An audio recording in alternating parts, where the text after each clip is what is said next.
नमस्ते, स्वागत छ यहाँहरुलाई मेरो च्यानलमा।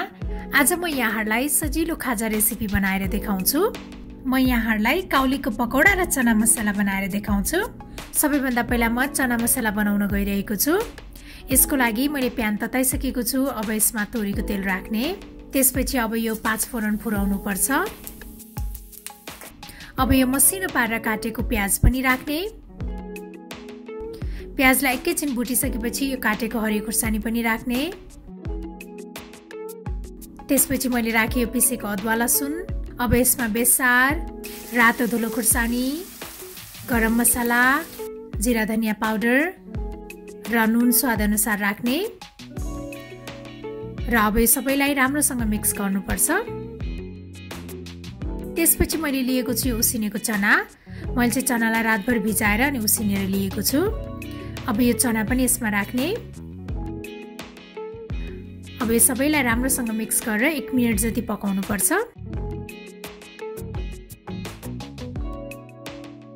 मैले यसमा 1 चम्चा जति कागतीको रस पनि राखे। कागतीको रसले चाहिँ एकदमै मिठो स्वाद दिन्छ। त्यसपछि यो मसिनो पारेर काटेको हरियो धनिया पनि राख्ने।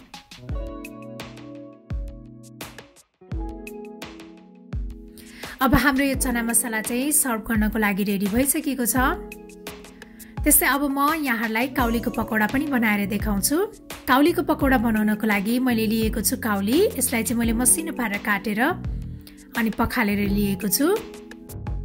यसलाई चाहिँ 3-4 मिनेटसम्म बोइल गर्नुपर्छ।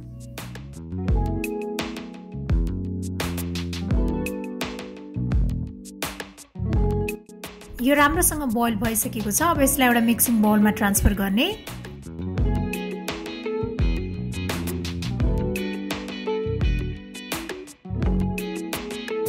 यसलाई चाहिँ एकैछिन सेलाउन दिनुपर्छ। त्यसपछि मैले यसमा राखे बेसन, कर्नफ्लावर, मसिनो पारेर काटेको प्याज, हरियो खुर्सानी, हरियो धनिया, पिसेको अदुवा लसुन, त्यसपछि मैले राखे बेसार, रातो धुलो खुर्सानी र नुन स्वाद अनुसार राख्ने, गरम मसाला, मरिचको धुलो, हिङ पाउडर पनि राख्ने। त्यस्तै मैले थोरै चाट मसला पनि राखे। अब यसमा थोरै पानी राखेर सफा हातले राम्रोसँग मिक्स गर्नुपर्छ।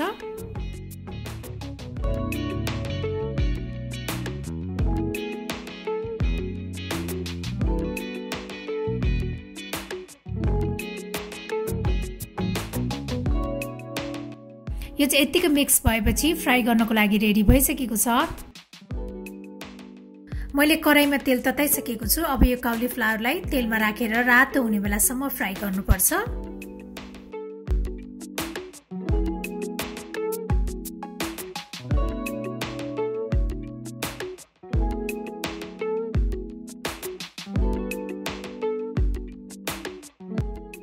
यतिको रातो भएपछि यो पकौडा चाहिँ रेडी भइसकेको छ। यसलाई चाहिँ एउटा प्लेटमा ट्रान्सफर गर्ने। अब बाँकी रहेको पकौडालाई पनि यसै गरी बनाउने।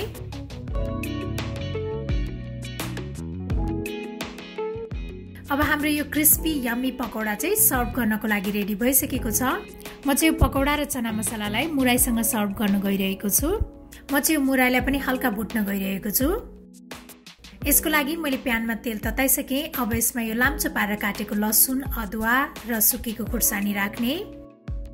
यसलाई चाहिँ हल्का रातो हुने बेलासम्म भुट्नुपर्छ। त्यसपछि मैले यसमा थोरै जिरा धनिया पाउडर र नुन पनि राखेँ।